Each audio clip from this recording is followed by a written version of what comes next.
तो राहुल जी, मैं चाहूँगा आप हमारे पब्लिक को अपनी कोई ऐसी इंसिडेंट बताएं जब आप ट्रैवल कर किए होंगे अपने दोस्तों के साथ, जरूर। जो आपको हमेशा से याद रहता है और आप अपने दोस्त के साथ बैठ के उसका जिक्र करते हो और हंसते हो। ऐसे एक्सपीरियंसेस तो बहुत है। आप किस प्रकार के एक्सपीरियंस सुनना चाहेंगे, सही अच्छा या बुरा? बिकॉज मेरे पास तो दोनों टाइप के मैं एक्सपीरियंसेस पहले तो अच्छा सुनना चाहूँगा। अगर मैं अच्छे एक्सपीरियंसेस के बारे में बताना चाहूँ तो मैंने 2017 में मेरे कुछ 6-7 फ्रेंड्स के साथ हमने स्पीति राइड की थी। वो एक बहुत ही मेमोरेबल राइड थी। इट्स अ मिक्स ऑफ अच्छे एंड बुरे एक्सपीरियंस, इसलिए मैं कहूँगा बिकॉज हमने राइड शुरू की थी चंडीगढ़ से। हमने हमारी बाइक्स भेजी थी मुंबई से ट्रेन से चंडीगढ़ तक, एंड वहाँ से हमने राइड शुरू की। हाय, मेरा नाम है अनिमेश पांडे और आप देख रहे हैं मैक्समैन मुसाफिर। ये पॉडकास्ट उन मुसाफिरों की दास्तां है जो अपनी कहानी हमें बताते हैं और हम आप तक पहुंचा पाते हैं इस पॉडकास्ट के माध्यम से। आज हमारे साथ हैं Rahul ji. Hi hello, Rahul. Hi. और मैं चाहूँगा कि राहुल जी अपना इंट्रोडक्शन खुद दें। ज़रूर। First of all thank you Ramesh बुलाने के लिए।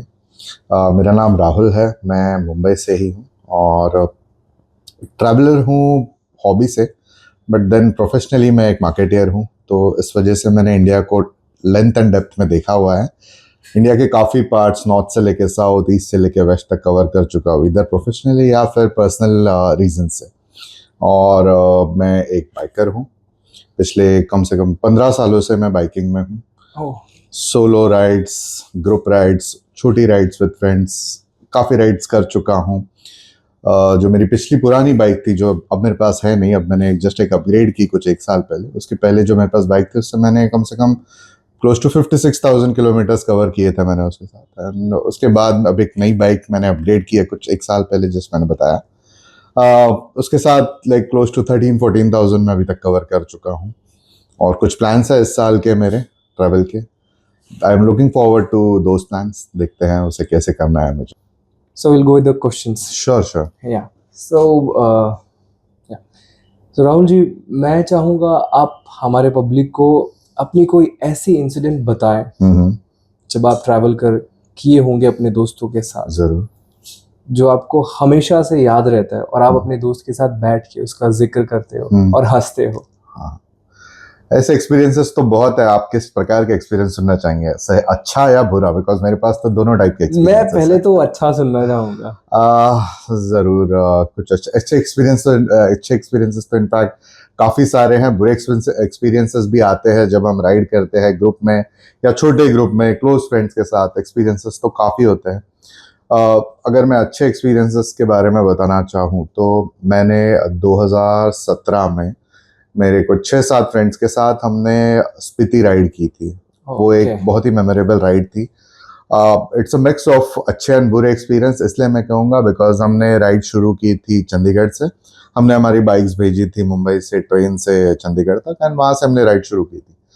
चंडीगढ़ से हम शिमला होते हुए हम स्पीति वैली गए थे और स्पीति वैली से रिटर्न आते हुए हम मनाली गए थे। तो ये राइड कम से कम 8 से 10 दिनों की राइड थी और इस राइड के दौरान हमें बहुत सारे अच्छे मोमेंट्स और बुरे मोमेंट्स भी हमने फेस किए थे। हमने काफ़ी टेरेंस पे बाइक चलाई, जैसे अच्छे रोड, बुरे रोड। एक्चुअली स्पीति में तो जब 2017-18 की बात करूँ, तभी उस टाइम पे इतने रोड्स नहीं थे। अब तो काफ़ी रोड्स वगैरह डेवलप हो चुके हैं, बट उस टाइम पर रोड्स थे नहीं। प्लस वहाँ का वेदर बहुत अनप्रेडिक्टेबल होता था। तो समझिए आज अब इस वक्त पे हम जब निकले हैं तभी धूप है और आगे जाके हमें बहुत ज़्यादा बारिश में चलाना पड़ रहा था। तो एक्सपीरियंसेस तो काफ़ी है। वहाँ पे हम जब गए थे, एक छोटा सा गांव था, मुझे उस गांव का नाम आज अभी याद नहीं आ रहा है। पर हम सुबह से राइड कर रहे थे। हमें जहाँ जिस डेस्टिनेशन पे उस रात के लिए रुकना था, तो हमें थोड़ा लेट हो गया बिकॉज जैसे बड़ा ग्रुप होता है तो वेट करते हैं, कोई आगे पीछे हो जाता है, तो साथ में चलना थोड़ा डिफिकल्ट हो जाता है। बट कैसे करते करते हम 5-6 बजे तक सनसेट के आसपास हम एक पॉइंट पर पहुंचे और वहां से आगे हमें लाइक और कुछ 25-30 किलोमीटर ही ट्रैवल करना था। हुआ ऐसा कि अंधेरा होने लग गया बिकॉज पहाड़ों में सनसेट थोड़ा जल्दी होता है, हमारे सिटी जैसा नहीं होता। तो हम लगभग 6:30-7 बजे एक छोटे से गांव के पास पहुंचे। रास्ते में बारिश चालू थी, हम पूरे भीगे हुए, हमारा लगेज भी पूरा कंप्लीटली भीगा हुआ। और गांव में हमने देखा तो कुछ नहीं थे, गिने चुने 3 या 4 घर थे, उसके अलावा उस गांव में कोई नहीं था। तो और रात का वक्त था, अंधेरा भी था, बिकॉज स्ट्रीट लाइट्स वगैरह तो वहाँ होती नहीं है। जो लाइट आती है मून से आती है, बारिश के टाइम तो मून भी नहीं दिखता, स्टार्स भी नहीं दिखते, क्लाउडी होता है। तो बहुत डिफिकल्ट था वहां पे कुछ दिखना और समझना कि आगे जाए या नहीं जाए। उस बीच हमें कुछ गांव वाले लोग या लोकल मिले, उनका कहना ऐसा था आगे मत जाओ आप लोग मर जाओगे। तो हमें समझ में नहीं आ रहा था वो हमें डरा रहे हैं या हमारे लिए कंसर्न के लिए बता रहे हैं, बट हमें समझ में नहीं आया। तो हमने कुछ लोगों से पूछा ऐसा क्यों बोल रहे हैं, तो उन्होंने बोला कि आगे बहुत सारी लैंडस्लाइड्स हुई है और ये सेफ नहीं है बिकॉज लाइट भी नहीं होती आगे। और उस वक्त कुछ 7-8 बज रहे थे रात के उस गांव में, जैसे मैंने कहा कि वहां पे सिर्फ 2 या 3 घर थे। तो वहाँ कोई होटल तो था नहीं, अब हमें कोई जगह नहीं मिल रही थी, हमें रुकना था उस रात, बिकॉज हम भले ही राइडर्स है बट हम एक रिस्पॉन्सिबल राइडिंग को प्रमोट करते हैं हमेशा। बिल्कुल। अभी ग्रुप होता है, ग्रुप में सबके डिफरेंस ऑफ ओपिनियन होते हैं, कभी भी एक ग्रुप राइड पे जाते हैं तो बहुत जरूरी होता है कि लाइक माइंडेड लोगों के साथ जाए। अब एक 7-8 लोगों का ग्रुप समझिए, जो जैसे कि मेरे साथ भी था, वहां पे भी ग्रुप में कुछ लोगों का मानना था कि लोग डरा रहे हैं, हमें आगे जाना चाहिए। बट देन हमने सबकी सेफ्टी को कंसर्न करते हुए, हमने मद्देनजर रखते हुए हमने सोचा कि हम आगे नहीं जाएंगे, हम उस रात वहीं रुक जाएंगे। अब रुकने के लिए वहां पर जगह नहीं थी। हमें कैसे तो एक दुकान की शेड मिली, हम दुकान के शेड में ही हमारा लगेज और हमारा पूरा राइडिंग गियर्स वगैरह निकाल के हम बैठ गए वहां पर। बैठ गए, काफी देर बैठे, बट देन वहां पे जगह नहीं थी, 8 लोगों की बैठने की जगह नहीं थी, पूरे भीग चुके थे, बाइक्स भीगी हुई।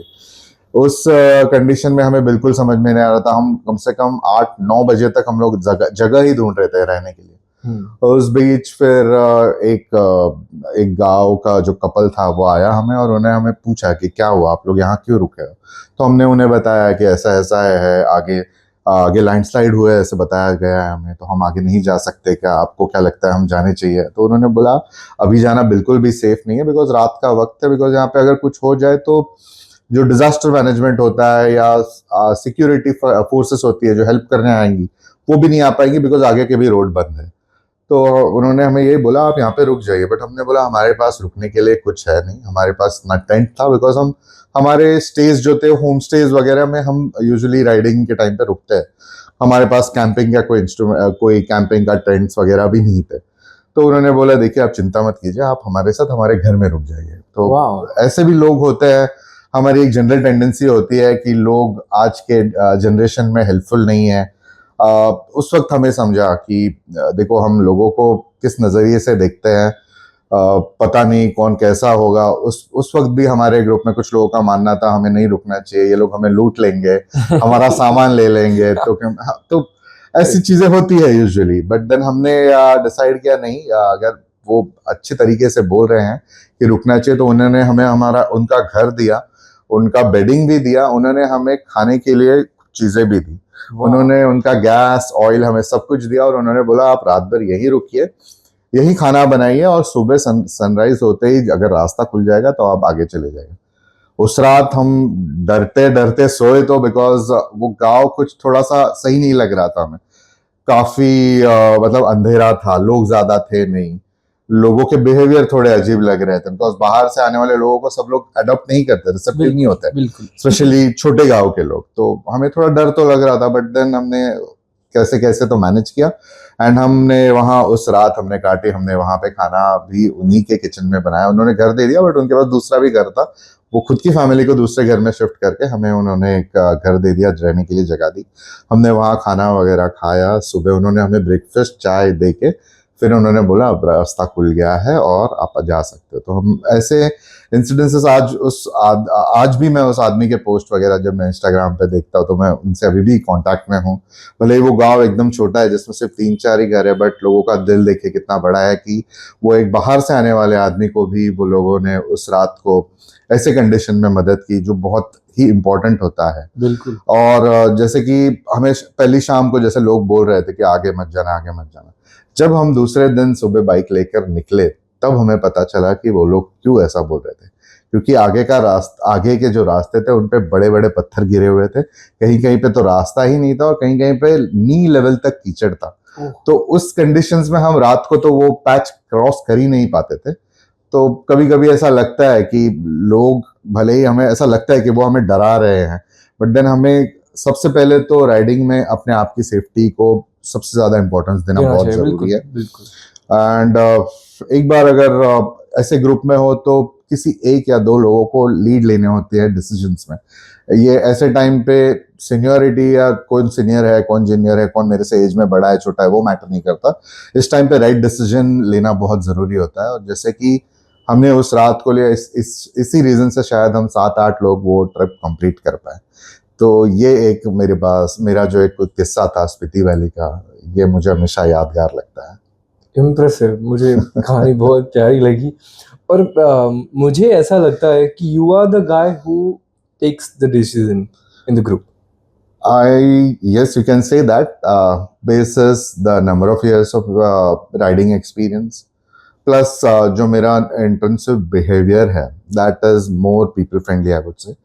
एंड इसीलिए मैं लोगों को साथ में ले चलने में बिलीव करता हूँ, ना कि उन्हें ब्रेक करने में। एंड जैसे कि मैंने पहले भी बताया कि जब एक ग्रुप में आप राइड कर रहे हो, किसी एक को चार्ज लेना बहुत ज़रूरी होता है। And that person has to be neutral, mainly वो ज़्यादा मैटर करता है। आप एग्रेशन में जाके, आप किसी गुस्से में जाके कोई चीज़ करेंगे तो उससे आप ही को नहीं, आपके साथ वाले लोगों को भी बिल्कुल डैमेज या हार्म होने के चांसेस है। तो that's why it is like that. Perfect. या और आपने कभी like since you travel a lot अपने बिजनेस पर्पस को भी जी। लेके और प्लस दोस्तों जी। के साथ ट्रिप करने के लिए, करेक्ट। तो आप कभी जब सोलो राइड करते हो, do you miss your friends like काश वो यहाँ पे होते मेरे साथ? देखिए, यूजुअली मैं सोलो राइड करता नहीं। मैं या तो बड़े ग्रुप में करता हूँ, बिकॉज मैं एक ग्रुप का को एडमिन भी हूँ जो फिलहाल मैं हैंडल कर रहा हूँ। इसके अलावा मैं मेरे क्लोज फ्रेंड्स के साथ राइड करता हूँ। मैं सोलो राइड तो काफ़ी कम करता हूँ। सोलो राइड काफ़ी लोग प्रेफर भी करते हैं, but solo ride has its own advantages and disadvantages also. जैसे कि एक फ्रीडम होता है सोलो राइड में, आप किसी के बाउंडेशन में नहीं होते, आपको जो लगता है वो कर सकते हैं। On the other hand disadvantage ये भी होता है कि there is no one to talk, there is no one to share, there is no one to help, that is more needed. क्योंकि on roads, on Indian roads, we do not know conditions कैसे आ सकते हैं, situations क्या आ सकते हैं। So it is always better कि आपके साथ मिनिमम एक जन तो हो, ताकि आपको अगर कुछ हो जाए, मतलब होता तो है नहीं हर बार, but then you should be prepare for the worst, ऐसा मुझे लगता है। इसीलिए मैं सोचता हूँ कि हमेशा किसी के साथ जाना ही राइड पे बेटर होता है, सो दैट आप अलर्ट रहते हो, आपको शेयर करने के लिए कोई बातें होती है तो आप कर सकते हो। तो that's how it is. Okay. For a bikers, जी। what is most important, a bike or the destination? हाँ, so it's a debatable topic. बहुत लोग बाइक कहते हैं ऐसे, बहुत लोग डेस्टिनेशन कहते हैं। आई हैव सीन पर्सनली, मैंने ज़ंस्कार, स्पीति ऐसे चैलेंजिंग टेरेन्स में भी मैंने लोगों को स्कूटर पे भी करते हुए देखा है, साइकिल पे भी करते हुए देखा है। सो देखिए, मेरे हिसाब से it is about the destination, but also the right up. There's a third element to your question which you asked, is a proper riding gear. If you are riding on a two-wheeler in India, in anywhere, may it be a city ride हो या फिर आप highway ride के लिए जा रहे हो या ट्रेल जा रहे हो या लॉन्ग डिस्टेंस कवर कर रहे हो, हमेशा सेफ्टी को फर्स्ट इंपॉर्टेंस देना चाहिए, ऐसा मुझे लगता है। और सेफ्टी पे कॉम्प्रोमाइज नहीं होना चाहिए। भले ही आप 50 किलोमीटर की राइड कर रहे हो, 100 किलोमीटर इन अ डे कर रहे हो या 600 किलोमीटर इन अ डे कर रहे हो। सो बाइक डेस्टिनेशन, इन दोनों से पहले मेरे हिसाब से आती है वो एक चीज, वो है सेफ्टी। एंड उसके लिए riding gears is one of the important thing. Now riding gears एक ऐसा टॉपिक है जिसके ऊपर दिन भर बात कर सकते हैं, बट देन राइडिंग गियर्स को most of the travellers avoid करते हैं, दे गो फॉर चीपर ऑप्शंस। देखिए, शुरू तो हमने भी सस्ते ऑप्शन से ही किया था, हमारे पास भी सब कुछ था नहीं। स्लोली एंड ग्रेजुअली हम भी इन्वेस्ट करते गए राइडिंग गियर्स में, राइडिंग एसेसरीज में। जैसे जैसे टाइम बढ़ते गया, जैसे जैसे नॉलेज आता गया, हम भी डे वन से सीख के नहीं आए थे कुछ, जैसे हम भी हमारे एक्सपीरियंसेस से सीखे हैं। एक हेलमेट, एक अच्छा राइडिंग जैकेट, एक राइडिंग पैंट और बूट्स और gloves is one of the most important thing in riding. Actually आप सब भी जितने भी राइडर्स हैं या फिर जो शुरू कर रहे हैं अभी ट्रैवलिंग के लिए, तो इस बात को मद्देनज़र रखते हुए चले कि इस चीज़ों में लाइक राइडिंग गियर्स, इस चीज़ों में इन्वेस्ट करें। बिकॉज आपके साथ कुछ हादसा हो जाता है तो हॉस्पिटल में पैसे देने से बेहतर है कि आप पहले से प्रिकॉशन लेके चलें ताकि आपके साथ कोई घटना हो ही ना। And let's move on to the questions, क्योंकि ये थोड़े बिजी हैं तो मैं चाहूँगा कि ज़्यादा वक्त ज़ाया ना करूँ। बस बोलिए। और अपने दोस्तों के साथ, जैसे आपने बताया कि you don't prefer much solo trip. I am not a solo traveler, Laura, Yeah. but I prefer to travel in a smaller groups या तो फिर a Perfect. bigger group. But the important की clause इसमें ऐसा है कि I prefer to travel with a like-minded group. ये बहुत ज़रूरी होता है अगर आप लॉन्ग डिस्टेंस कवर कर रहे हो कि आप लाइक माइंडेड लोगों के साथ ट्रैवल करें। उससे क्या होता है कि डिफरेंस ऑफ ओपिनियन ज़्यादा नहीं होते एंड बहुत बार कंडीशंस ऐसे हो जाते हैं रोड्स पर कि हमें अपना जो नॉर्मल स्टेट ऑफ माइंड होता है वो आदमी का थोड़ा हट जाता है। जैसे फॉर एग्जांपल ट्रैफिक में हम चला रहे हैं, हम फ्रस्ट्रेट हो जाते हैं, इरिटेटेड हो जाते हैं, या फिर समझिए जैसे बहुत बारिश हो रही है या फिर ऐसी कोई जगह पर जा रहे हैं जहाँ पे फंसने के चांसेस है। उस वक्त पे बहुत ज़रूरी होता है कि सब लोग साथ में रहें एंड इसीलिए मैं ये सोचता हूँ कि लाइक माइंडेड लोग रहेंगे तो डिफरेंस ऑफ ओपिनियन होने के चांसेस कम होंगे। इसलिए मेरे हिसाब से तो लाइक माइंडेड लोगों के साथ ट्रैवल करना is one of the important thing. Because I've had some bad experiences also on these lines only कि डिफरेंस ऑफ ओपिनियन के वजह से हमने कुछ राइड्स में ये एक्सपीरियंस किया है कि ride did not go well या फिर लोग अनहैप्पी होके एक दूसरे से राइड कंप्लीट नहीं कर पाए। अच्छा, then you cancelled it between the ride? No, not me, but couple of them. So this was in the year 2019, I guess. Just 19 or 18 और 19 हम जांस्कार वैली की राइड कर रहे थे। छोटा ही ग्रुप था, इस बार ग्रुप 4 लोगों का, 3 या 4 लोगों का ही था। वहाँ पर कुछ ऐसा कंडीशन हो गए थे कि हम मेरे साथ इनफैक्ट मैं भी काफ़ी थक चुका था बिकॉज हम जांस्कार वैली में अब रोड्स बन रहे हैं, पहले तो रोड्स नहीं थे, तो फुल ऑफ रोड पैच होते थे, तो दिन भर राइड करके थकान हो जाती थी, थक के हार के। एंड वहाँ पे एक बहुत ही ब्यूटीफुल मोनेस्ट्री है, फुदगल मोनेस्ट्री जांस्कार वैली में। तो उसका ट्रैक कुछ 1.5 घंटे का ट्रैक है, तो आपको बाइक नीचे पार्क करनी है एंड देन वहाँ से एक 1.5 घंटे का ट्रैक करना है। एंड हमारा प्लान था कि सेम डे ट्रैक करके हम जाएंगे, मोनेस्ट्री घूमेंगे, मोनेस्ट्री घूम के शाम को दोपहर तक 3-4 के आसपास, अराउंड 1-2 बजे के आसपास लंच टाइम तक हम लोग आएंगे, लंच करेंगे एंड वहाँ से हम अपनी नेक्स्ट डेस्टिनेशन जो डिसाइडेड है वहाँ तक हम जाएंगे। अब हुआ ऐसे कि हमारे साथ जो लोग थे वो उनका मानना था कि हम थक चुके हैं, हमें नहीं जाना चाहिए, और हमें उनमें से एक को तो AMS भी हो गया था, एक्यूट माउंटेन सिकनेस। तो उस वजह से थोड़ा डिफरेंस ऑफ ओपिनियन हो गया था और एक ने दूसरे को भी इन्फ्लुएंस किया कि नहीं जाना है, नहीं जाना है।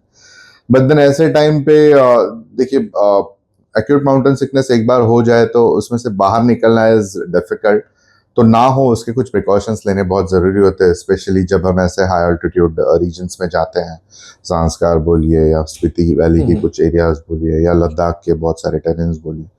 तो डिफरेंस ऑफ ओपिनियन के वजह से हमारे ग्रुप में काफ़ी इश्यूज हुए और उस वजह से हम उसमें से 2 लोगों ने डिसाइड किया कि हम ये राइड यहीं ख़त्म कर देंगे, यहीं से हम वापस जाएंगे।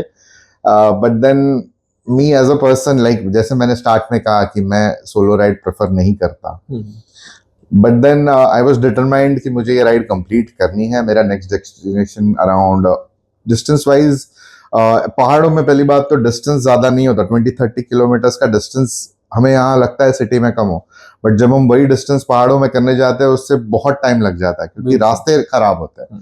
तो वो डिस्टेंस कुछ 30-40 किलोमीटर्स का था एंड आई वाज डिटरमाइंड कि मुझे ये करना है, अगर मैं ये प्लान करके आया हूँ तो मुझे इस डेस्टिनेशन पे आज पहुंचना ही है। सो आई एज अ पर्सन, दो I am not a solo ride adventure person, I decided कि मैं आगे जाऊंगा और ये राइड कंप्लीट करूंगा।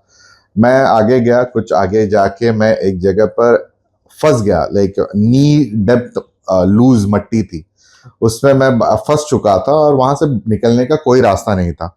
नजदीक कोई भी दूर दूर तक कोई इंसान नजर नहीं आ रहा था, कोई गाड़ी नजर नहीं आ रही ताकि कोई हेल्प करने आए।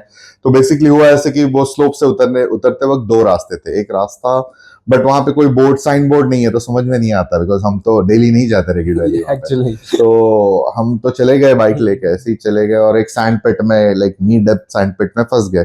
अब फंसे तो इतना बुरी तरह फंसे कि मेरी लोडेड बाइक मेरे से हिल नहीं रही है। मैंने बहुत कोशिश की, बाइक तो गिरी थी, मैंने बाइक तो उठा ली कैसे कैसे, बट देन उसमें से निकल नहीं पा रहा था।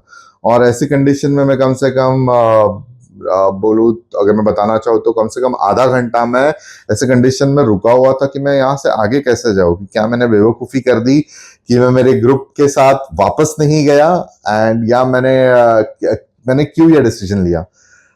उतने में मुझे पीछे से कुछ लाइट्स नजर आई, बहुत दूर से कम लाइक 4-5 किलोमीटर दूर बाइक की लाइट जलते हुए नजर आई। बट मेरा ये था, डाउट मुझे ये था कि क्या वो लोग मुझे देख पा रहे, बिकॉज मैं बहुत दूर था उनसे। एंड अगर क्या उन्होंने दूसरा रास्ता ले लिया तो वो लोग तो यहाँ से आएंगे भी नहीं, पास भी नहीं होंगे। तो समहाउ मैंने हाथ दिखा के हेल्प के लिए उन्हें बुलाया, उन्होंने मुझे रोप से मेरी बाइक को बांध के मुझे निकाला, and that's how I met a group of riders from Pune, जिनके साथ मैं आज भी कनेक्टेड हूँ। मैं आज भी उन्हें मिलता तो मैं उन्हें बताता आज मैं जिंदा हूँ तो तुम लोगों की वजह से, वरना मुझे पता नहीं मैं ज़ांस्कार की उस वैली में रात भर कैसे रहता, मुझे कोई देख भी पाता या मैं वहां से निकल भी पाता या नहीं। तो सो दैट्स व्हाट गॉड, सब बोलते हैं ना कि भगवान रास्ता दिखाता है, तो there is a help always aside, but then it is about your, आप आपकी किस्मत बोल सकते हैं इसे, या फिर आपके अच्छे काम जिस वजह से शायद आपको सही टाइम पे हेल्प भी मिल सकती है। तो ये ग्रुप जिसने मुझे बचा, जैसे मैंने बताया, इन लोगों को मैं हर साल मिलता रहता हूँ पुणे में, आज भी मैं इनसे कनेक्टेड हूँ, and we are good friends now इसी रीजन के वजह से। सो शायद वो हमारा पॉडकास्ट देखें। जरूर जरूर। परफेक्ट। और लाइक दोस्तों में कभी ऐसा ये होता है क्या कि वो आपको कहते हो कि खाना ऑर्डर करते वक्त कि तू ऑर्डर कर ले या फिर तू ऑर्डर कर ले, बिकॉज सब थक चुके होते हैं, अब उन्हें लगता है कि कुछ भी खा के बस सो जाना है। हाँ, सो यू प्रेफर कुछ भी खाना या फिर यू आर स्पेसिफिक कि नहीं भाई डाइट का मेंटेन रखना या फिर मसालेदार चीज नहीं खानी, ऐसा कुछ है? यार देखो, जब हम सिटी में रहते हैं, घर पे रहते हैं, हमारे पास खाने के काफी ऑप्शंस होते हैं। जब हम एक छोटे से विलेज या फिर ऐसे पहाड़ों में, स्पेशली बाइकर्स को पहाड़ों में जाना पसंद है, जब हम स्पेशली पहाड़ों में जाते हैं वहाँ पे खाने के ऑप्शंस वैसे ही आधे हो चुके होते हैं। हम जो सिटी में खाते हैं हमें वहाँ खाने नहीं मिलते, तो ऐसे कंडीशन में हमेशा लाइट ही खाना चाहिए। एंड बहुत बार ऐसा होता है, जैसा आपने कहा कि यार तू ये ऑर्डर कर दे, जो सही लगे वो कर दे, बिकॉज ऑलरेडी थक हार के हम उस पॉइंट तक पहुंच चुके होते हैं, और लोगों का ऐसा मानना होता है कि यार बहुत थके हुए, जो ऑर्डर करना है जो सही लगे कर दे। तो उस टाइम पे कोई एक जन ऑर्डर दे देता है, बट पे सब करते हैं। कोई बाथरूम इंसिडेंट हुआ है क्या? क्योंकि व्हाइल ट्रैवलिंग आई नो ये तो लगती होगी। नहीं भाई, ऐसा तो कोई नहीं, बट हुई है वो, मैं इस पे नहीं कह सकता। एक बता सकता हूँ इंसिडेंट। हाँ ठीक है। एक ऐसा इंसिडेंस है, जैसे कि आपने बताया कि पहली बात तो जब हम रोड्स पे होते हैं, स्पेशली फीमेल्स के लिए बहुत बड़ा कंसर्न है अपने इस कंट्री में, क्लीन वॉशरूम्स मिलना इज नेक्स्ट टू इम्पॉसिबल। अब मेल्स रहते हैं वो तो कहीं भी चले जाते हैं, यूजुअली जाना नहीं चाहिए किसी को भी, बट देन बहुत बार चले जाते हैं। एक बार ऐसा ही किस्सा हुआ था, कुछ महीनों पहले की बात है, हम हमारा एक ग्रुप भी है, हम ग्रुप के साथ राइड कर रहे थे, कम से कम 25 से 28 बाइक्स थी हमारे साथ, और सब लाइन में चल रहे हैं, ऐसे चल रहे हैं। हम जब राइड पे रहते हैं, बड़े ग्रुप राइड में रहते हैं, हम कनेक्टेड रहते हैं इंटरकॉम से। हमारा यूजुअली अगर कोई लीड कर रहा हो तो लीड इज कनेक्टेड टू, बीच में जो एक इंसान होगा मैनेजिंग टीम से, और साइड में कुछ मार्शल्स होंगे, उनसे भी कनेक्टेड होते हैं, और जो टेल में जो सबसे पीछे है वो भी कनेक्टेड होता है। तो हमें पता रहता है कि क्या चल रहा है, सब लोग सही चला रहे हैं या नहीं, या फिर स्पीड अप करना है, स्लो करना है, या फिर कुछ कॉशन साइन देना है, कोई ट्रक क्रॉस कर रहा है, या कोई गाय बैल रास्ते में, कोई बच्चा है, या फिर कोई कार बराबर नहीं चला रहा है। तो वी कम्युनिकेट, एंड उस हिसाब से हम स्पीड मैनेज करते हैं हमारे ग्रुप का। जब बिकॉज इतने बड़े ग्रुप में जाते हैं तो इट बिकम्स वेरी डिफिकल्ट कि सब लोग एक फॉर्मेशन में चलो, तो we do not follow formation as such, but then lane discipline होना बहुत जरूरी है, बिकॉज काफी राइडिंग ग्रुप्स का ऐसा भी देखा जाता है कि वो लोग जस्ट अपने कन्वीनियंस के लिए जो रेगुलर ट्रैफिक है उसे रुका देते हैं, जो बहुत गलत है, जो किसी को नहीं करना चाहिए। बिकॉज तुम राइड कर रहे हो, बट वो लोग भी कम्यूट कर रहे हो, उन्हें भी कहीं पहुंचना है, तुम तो तुम्हारे शौक के लिए जा रहे हो, उन्हें एक पॉइंट से दूसरे पॉइंट पे हो सकता है किसी की फैमिली मेंबर को मिलने जा रहा, हो सकता है कोई किसी अर्जेंसी में, तो जो ऑन गोइंग ट्रैफिक है उसे रुकाना नहीं चाहिए, ये मैं मानता हूँ। और आज के डेट में काफी वीडियोस में देखता भी हूँ जहाँ पे कुछ ग्रुप्स ऑन गोइंग ट्रैफिक को रुका देते हैं जस्ट बिकॉज उनके ग्रुप को पास होना है, जो गलत बात है, ऐसा करना नहीं चाहिए। सो हाँ, जैसे coming back to the story, हम 25 से 28 लोगों के ग्रुप में जा रहे थे, हम लोग कनेक्टेड थे और चलाते चलाते बीच में एक हमारा जो एक राइडर था वो अचानक से लेफ्ट में पार्क कर दिया। तो उसने पार्क कर दिया तो अभी इतने लोग बीच में हाईवे के तो बीच हाईवे में तो रुक नहीं सकते बिकॉज ऑन गोइंग ट्रैफिक है। हम बाकी किसी ट्रैफिक को भी इम्पैक्ट नहीं करना चाहते, बाकी व्हीकल्स को, तो हमने डिसाइड किया कि उसके साथ 2-3 लोग पीछे रुकेंगे एंड बाकी लोगों को हम चलने देंगे। तो हम चलते गए। तो फिर थोड़ा आगे जाके मैंने सोचा कि पूछूं ये लोग रुके क्यों, कुछ इमरजेंसी कोई यूज कुछ इशू तो नहीं आया, बाइक में इशू तो नहीं आया, राइडर को तो कोई प्रॉब्लम नहीं आया। तो मैंने पूछा भाई कहाँ गया, क्या हुआ, रुके क्यों, तुम लोग दिख नहीं रहे हो? तो ही वाज लाइक यार उसे वॉशरूम जाना था इसलिए उसने बाइक चालू ट्रैफिक में रुका दी। तो ऐसा करना नहीं चाहिए किसी ने। तो हमेशा सुबह जब राइड कर रहे हो वॉशरूम घर से ही करना। Correct. I appreciate one thing जो Yeah. आपने कहा कि अपनी सुविधा के लिए हम दूसरे को परेशान ना करें। कभी नहीं। Yes. So well that's great thing और आप जरूर इस चीज को फॉलो करें। इवन मैं बॉम्बे की सड़कों के बारे में बताऊंगा। यहाँ पे जब भी कोई इंसिडेंट हो जाता है, फिर एक्सीडेंट हो जाता है, जैसे सिली किसी में 2 गाड़ी में टक्कर हो गई, they don't care about the people जो पीछे खड़े हैं या फिर पीछे गाड़ी लेके बैठे हैं। दे केयर अबाउट देमसेल्फ कि यार तूने स्क्रैच मार दिया, तूने ये कर दिया, ये सोच ही नहीं देगा भाई पीछे ट्रैफिक लगी हुई है, इसको जाने दो। देखिए जो भी हुआ है वो आपके और उसके बीच हुआ है, तो तीसरे आदमी को क्यों सफर करना है, उसका तो इसमें कोई लेना देना नहीं। आप करिए ना, आप दोनों की गाड़ियां बाजू में लगा लीजिए, आप बात कीजिए, आप पुलिस के पास जाइए, रास्ते हैं, आप सॉर्ट कीजिए, एक दूसरे में सॉर्ट कीजिए। There are means and ways sort करने के लिए भी, but then somehow we have not progressed to that level in our country कि हम लोग आज उस लेवल पे बात कर पाए शायद। Yes, perfect. एक्चुअली तो हमें भी सेफ्टी मेजर्स के ध्यान रखने चाहिए और चलाते रहिए बाइक, एंजॉय करते रहिए अपनी जर्नी को। ऐसे ही पॉडकास्ट हम आपके लिए लाते रहेंगे। देखते रहिए मैक्समैन मुसाफिर। मिलते हैं अगले पॉडकास्ट में। Thank you so much and it is very nice meeting you today and I had a great podcast with you. Thank you so much.